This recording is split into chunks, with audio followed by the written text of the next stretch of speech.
بسم الله الرحمن الرحيم.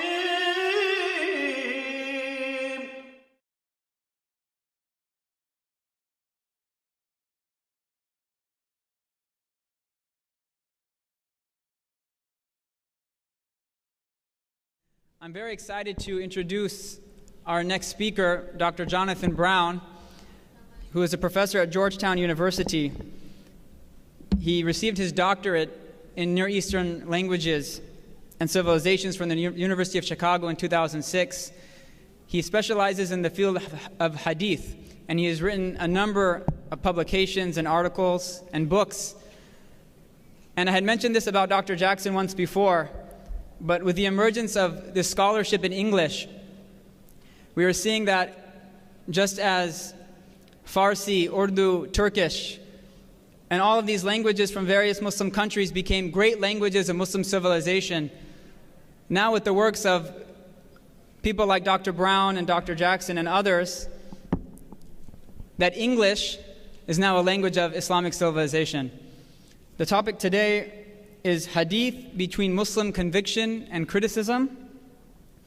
And this is a question a lot of us may have. We talk about hadith, we may have our uncles that will talk about hadith in various ways critically, or we may meet Muslims that have a lot of skepticism, and a lot of non-Muslims that have skepticism about the hadith and the hadith sciences.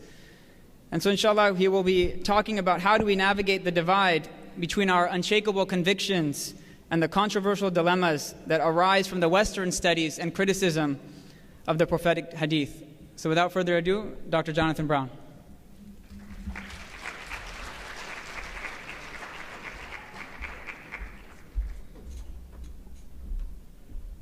السلام عليكم.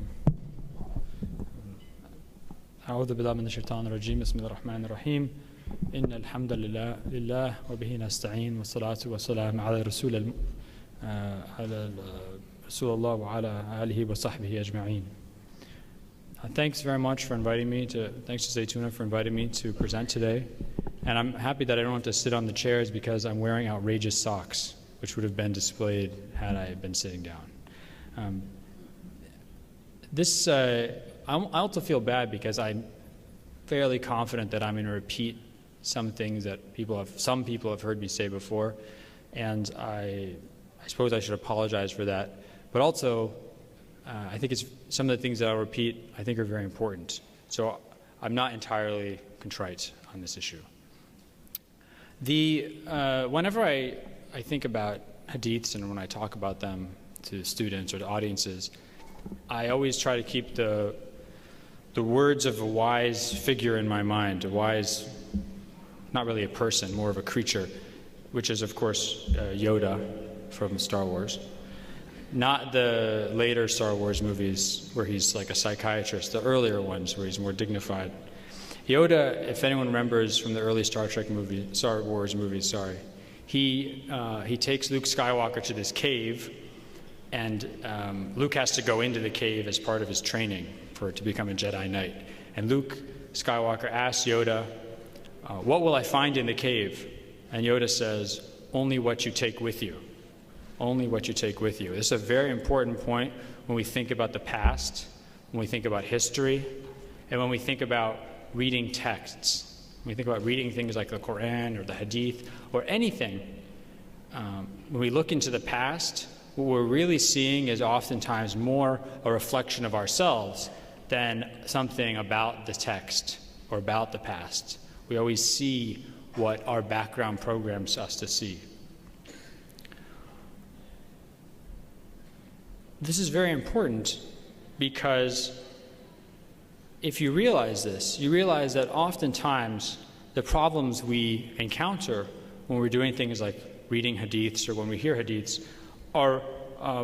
occur because we've been programmed to think that there are certain universals that everybody agrees on. Like, for example, common sense. How many times have you heard someone say, well, that's just not common sense, or this hadith contradicts common sense? What is common sense? There's actually no such thing as common sense. I mean, if you imagine a human being who's raised on a desert island with no culture, this person's not going to know anything about common sense. If you say, the sky is above you and the earth's below you, yeah, the human being will know that. But so many other things that we think human beings just all agree on are actually just the one particular culture, or the conventions of one culture, or of one class, or of one part of a society. And oftentimes, actually, a lot of the biggest disagreements, especially in politics, have to do with conflicting common senses. Like, for example, whether or not the government should cut spending during a financial crisis or not. Everyone says it's common sense. You know, when you're sitting around your kitchen table, if you're having a financial crisis, well, you got to stop spending so much money. You got to manage your budget. You got to cut down your spending. But when it comes to a government, most economists say no. The government has to spend more money to stimulate the economy. So this is an instance where common sense is actually wrong. And, or for example, the idea that in order to reduce population growth, you have to improve healthcare. That's not really common sense. You want more people to live longer, that's going to reduce population growth? Well, actually, from the perspective of development and statistics that groups like the Gates Foundation work on, they know very well that if you want to decrease population growth, you actually increase healthcare. I don't know how that works, it just does. These are instances in which what we think is common sense is actually just our own way of looking at the world, and it's not actually true. Why is this an important issue when we look at hadith?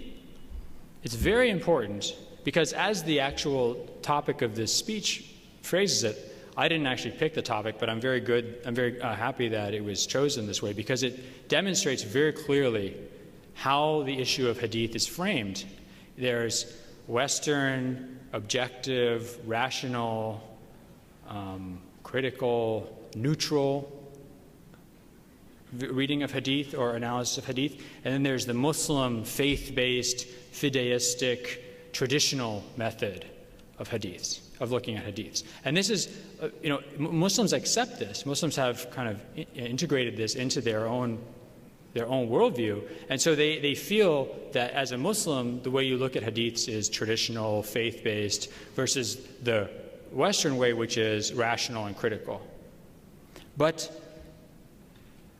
as I mentioned before, these descriptions of how people look at texts really tell you more about the people or their background, their worldview, than about the texts themselves.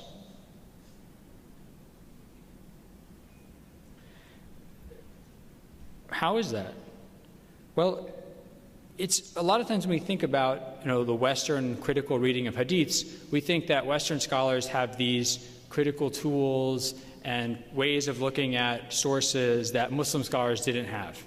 Right? That nowadays we have modern science, so we know that certain hadiths aren't true, and we have, we've collected lots of different material, and we have a modern way of criticizing historical sources, and this allows us to approach or analyze the authenticity of hadiths in a way that Muslim scholars didn't have. And this is, this is kind of a big claim, but I think now I've seen enough evidence that I'm prepared to make the claim, and if I'm wrong, then I'll adjust it, right? There's no hadith. Everybody knows controversial hadiths. What about the hadith that says, the hadith of the fly pushing it into your drink, and there's the hadith of the sun, going beneath the earth and prostrating before the throne of God and asking to rise again. Everyone has heard these hadiths, and people always talk about them and get debates over them over Eid dinner or whatever the Muslim equivalent of Thanksgiving dinner is. And we all know these. Not one of these hadiths, there is not one controversial hadith today that was not also controversial 1,000 years ago, and that Muslim scholars didn't actually identify the exact same question 1,000 years ago and find some satisfactory answer to it. So I want to repeat that because I'm not sure that I'm making as much sense as I want. There's no controversial hadith that you hear about that has not already been, whether it's 500 years ago or 1,000 years ago or 1,300 years ago, has not been looked at by Muslim scholars, and they found exactly the same thing that bothers you. Why is this important? Because what's the difference then between, let's say, me when I think a hadith is controversial and I don't like it and I refuse to accept it and I say this is nonsense, I can't accept this, I don't want this to be part of my religion. What's the difference between me and that scholar 1,000 years ago? It's not about something in the hadith or some critical faculty that I have that this classical Muslim scholar didn't have, because we both found exactly the same problems. The issue is what we do with that understanding. That's the difference. It's how we react to it.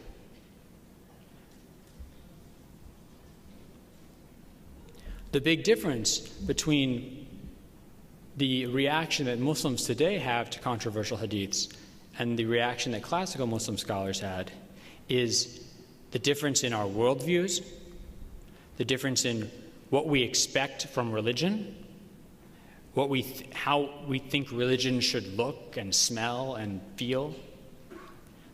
And guess where those differences come from? They don't come from the Islamic tradition. They come from the fact that as communities that live in the West, or maybe came from areas that lived under Western colonization and Western educational systems, we've actually adopted many ideas into our own understanding of religion that have no original existence in the Islamic tradition. So, for example, when I tell you a hadith, this is in Sahih Bukhari and other books, where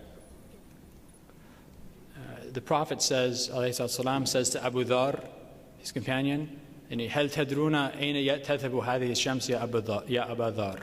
Do you know where this sun goes after it sets, O Abu Dhar? And Abu Dhar says, God and his Prophet are more knowledgeable. Tell me. And the Prophet says that the sun goes below, it goes down and it prostrates before the throne of God. It prostrates before the throne of Ar-Rahman and it asks his permission to rise again. And one day it will rise from the west. Now, it's very interesting. You see in the early 20th century, Muslim scholars who are kind of modernist scholars start reacting very strongly to this hadith. This hadith contradicts astronomy, and this hadith contradicts the certainties of modern science, because nowadays we know that the earth actually goes around the sun and not vice versa, and classical Muslims didn't know that, and that's why they accepted this hadith. So we need to go back through the hadiths and analyze them to see which ones are scientifically impossible and which ones are acceptable. This was a big debate, and we still have this debate today. Guess what? Classical Muslim scholars, going back to the 1000s, said exactly the same thing. Because if you're a Muslim scholar, one of the things you do before you have clocks on your phone and everything is to calculate prayer times. I'm living in a place I need to tell people what time the prayers are. And what they found very quickly is that prayer times differ based on latitude and longitude. And they knew that the sun was always up in certain places. Like you can go to certain parts of the earth where the sun never sets. So they looked at this hadith and they said, well, how do we understand it then? Oh, it must mean that the sun prostrates to God metaphorically. Like in Surah Ar-Rahman, Najmu wa shajaru yasjudan, right? The stars and the trees, they prostrate to God. Doesn't mean literally the star is, doing little sujood up in the sky. It means it's surrendering to God's will. It follows God's will. So they had no problem. They just said, oh, this hadith is obviously figurative. And that was exactly the same criticism that these modern Muslim scholars are making. Exactly the same. They identified the fact that the sun does not actually go under the earth and disappear. It's always above the earth somewhere. So what's the difference then between this modern Muslim scholar and classical ones? It's not about whether or not they're critical or whether or not they're scientific, or whether or not they're willing to question hadiths. They all are. All classical Muslim scholars were always very happy to question hadiths. It's how much weight they gave to notions of truth outside of their religion, outside of the text, the scripture of their religion. So in the modern period, part of modernity is the idea that truth doesn't exist within a religious tradition. Religions don't have monopoly on truth. Any one religion doesn't have a monopoly on truth. There's no scripture that contains truth. Rather, the modern approach in the West is that scriptures are all actually doctored. You know, they're all the product of kind of conspiracies to attribute certain human writings to a divine source. So once, in the Western tradition, once people came up with that conclusion, they immediately became suspect of things like the Bible, the Old Testament, the New Testament. And they were anytime they saw anything in those texts that seemed to contradict new scientific discoveries or anything like that, they immediately considered this to be a fault in the text of the scripture for them. They immediately considered this to be another piece of evidence that their scripture was actually manufactured by human hands and was not really suitable to be the carrier of truth for a civilization. So what's the difference between that approach and the classical Islamic approach was classical Muslim scholars, they believed that the Qur'an contained the truth. They believed that the message of the Prophet, ﷺ, if it's preserved accurately, it also contains truth. And that anything outside the scriptures that's true must be able to can be reconciled with the Qur'an and the authentic Sunnah. So that's why you never ever find, I can't think of a single example, I may be wrong, but I can't think of a single example of a Muslim scholar before, let's say, 1890, who was ever got into any trouble for scientific discoveries that I can think of. They got in trouble for being philosophers, for having mystical ideas that other ulama considered to be problematic, but they never ever got in trouble for scientific discoveries. Because it was assumed that anything you discovered empirically around you in the world had to be congruent with the truth of Scripture. There had to be some way to understand them. So if you discover that the sun actually doesn't go below the earth and disappear from human sight, that it's actually always up somewhere in the world, then what do you do with that hadith I just told you about? You just interpret it figuratively. You just interpret it figuratively. So one of the major, when I said before that Muslim scholars were always willing to be critical of hadiths, a lot of Muslims are surprised by this. They think that the hadith tradition is kind of this gullible, fideistic, uncritical approach to Scripture, where Muslim scholars, they just look at who's in the isnad of the hadith and what's the chain of transmission for the hadith, and they don't want to use their brains, they don't want to look critically at the contents of the hadith. That's not true at all. That's not true at all. In fact, there is no kind of modern criticism of the contents of a hadith. There is no type of criticism that I've come across in the modern world of the contents of hadith that does not have precedent amongst Muslims. And I don't just mean, you don't have to go and find the Mu'tazilites and how Muslim rationalists. So even Sunni scholars who nowadays are seen as the kind of arch proto-Salafis like Shamsuddin al-Dhahabi or Ahmad ibn Hanbal or Bukhari, these scholars who are often seen as the archetypal kind of, I don't want to say sort of insulting word, but kind of brainless hadith scholar, these were actually the most, oftentimes the most critical of the contents of hadith.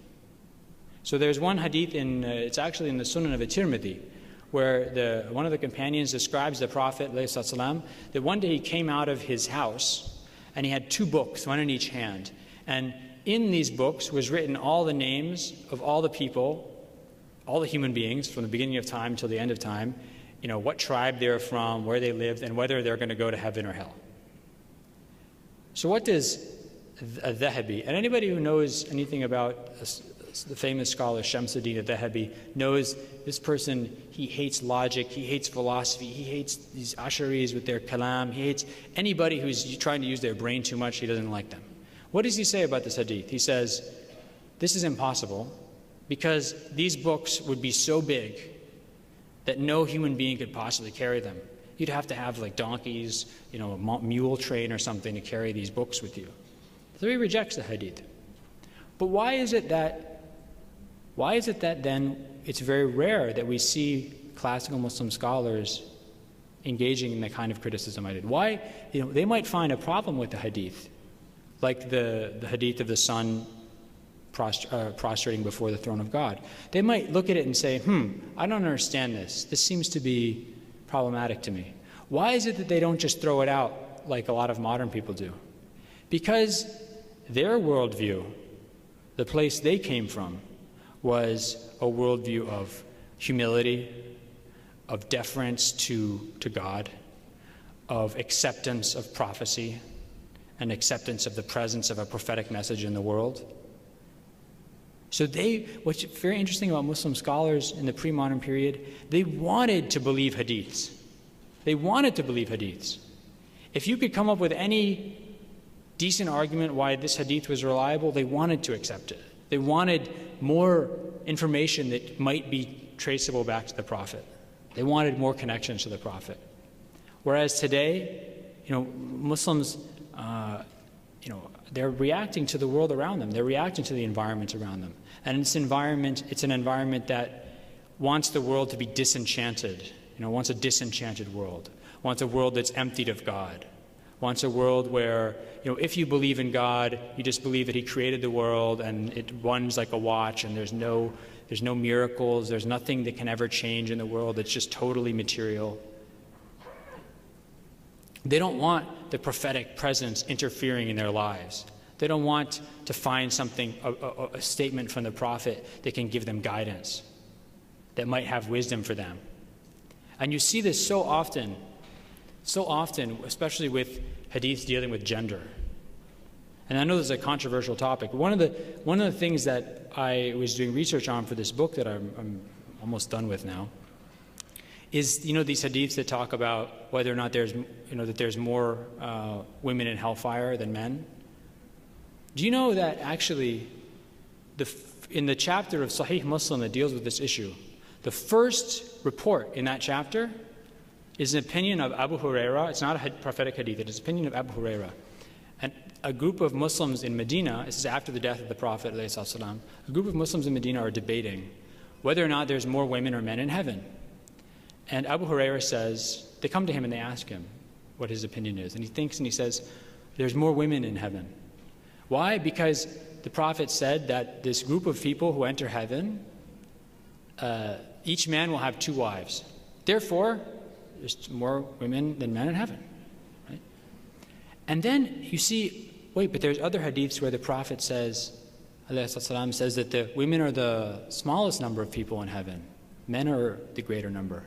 And this is very interesting. What does a great scholar like Ibn Hajar al-Asqalani, who's probably the most famous kind of medieval hadith scholar, he's from Cairo, he died in 1449. He says, this person narrating this hadith probably made a mistake, because this person thinks that if there is more women in hell, there have to be less women in heaven. Whereas if women are the majority of mankind, Ibn Hajar says, if women are the majority of mankind, then even if you have exactly half of all men going to hell and exactly half of all men going to heaven and exactly half of all women going to hell and exactly half of all women going to heaven, you still have more women in both heaven and hell. And so he says, this is my explanation for these hadiths. He's very flexible. And in fact, Muslim scholars were always very flexible when they were dealing with these issues, because they knew they were dealing with the realm of the unseen, the afterlife, which none of us can ever possibly understand. That's why they would always use the famous saying of the companion Ibn Abbas, لَيْسَ فِي الدُّنْيَا مِمَّا فِي الْآخِرَةِ إِلَّا الْأَسْمَاءِ. There's nothing in this world that's in the next world except names. The only thing we know in common is names. We can't possibly understand the details or the exact nature of the afterlife. But why is this important? Because this is the kind of things that Muslims become obsessed with when they find these hadiths. Oh, the Prophet, this is a misogynist hadith, this is a sexist hadith. No, it's not.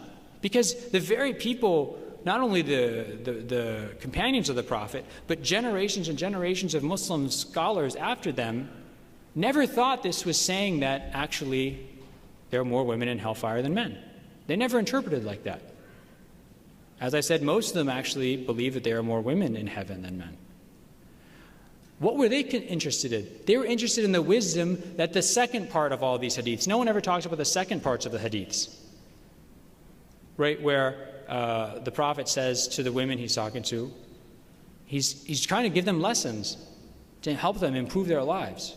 So he says, تُكْثِرْنَا اللَّعْنَ وَتُكْفِرْنَا الْعَشِيرَ. You're women, you're cursing a lot, and you're being ungrateful to your husbands. And he continues and he says, what is ungrateful? It means your husband is always good to you, but then one day he doesn't do something good for you, and you say to him, I've never seen anything good from you. And this is a very interesting phrase. I think maybe people in the room have heard the phrase before, right? It's possible. It's very good advice the Prophet is giving these women. He's saying, be grateful when you have a good husband. And then in other hadiths, he gives advice to men. And yet we still are obsessed with our own, because of the worldview from which we come, we're obsessed with reading these hadiths through this kind of what sometimes people call a hermeneutic of suspicion. We look at these hadiths and we're suspicious of them. These are sexist hadiths. Like the famous hadith that says that a woman was created from a bent rib, and if you try to straighten her out, you'll break her. So you have to enjoy her as she is. If you try to straighten out and breaking her, you'll be divorced from her. People look at this, this is sexist. But why is it that we jump to that conclusion? We should actually just look at the meaning of the hadith first. And the reason I thought about this is because I was, before I got married, I was reading this, Men Are From Mars, Women Are From Venus book that everyone was telling me I had to read. And what was it saying? It was saying, don't try to solve your wife's problems for her. Don't expect her to be like you. You have to accept her for as she is. Don't expect her to change. You just have to be there for her. And sometimes she's going to do things that don't make sense. You have to accept that this is because men are from Mars and women are from Venus, right? And then I realized when I read this hadith, this is exactly the same message. Here it's talking to men. It's saying, men, and I guarantee you, if you get all the men in this conference in one room, they'll all start talking about how, I wish my wife were more reasonable. Why doesn't she just think like I do? Why doesn't she just see it this way and that? If men sit around like this all the time, they're going to be miserable. And they're going to end up with miserable marriages. Because you're never going to get your spouse to be exactly like you. You're never going to be able to straighten her out to be like you. You have to accept her for the person she is. And then, if you do that, you can have a happy life together. So, the reason I thought of this when I was reading this book on, Men Are From Mars, Women Are From Venus, I realized this is the same message in the hadith. But no one had ever, actually there are some scholars like Javed Ahmed Ghamidi have actually interpreted the hadith as such. But when you see on discussion lists, or when Muslims get together, or when there's a conference and some speaker comes and talks about hadith, there's always someone who gets up in the audience and says, but brother, what about the hadith of the crooked rib, and isn't this sexist? Why is it that we always jump on that bandwagon? Why don't we stop and say, maybe the Prophet actually has teachings, has wisdom to offer us, and maybe it's actually talking to men in this case and telling men that they have to change the way that they look at their marriages and their relationships. So these, when we are confronted with issues about hadith, and we often are, Muslims are always confronted with hadiths that seem bizarre or unusual, or that they reject, or that they can't accept as part of their religion, or that seem stupid or vulgar, right? Ask yourself, where's the problem here?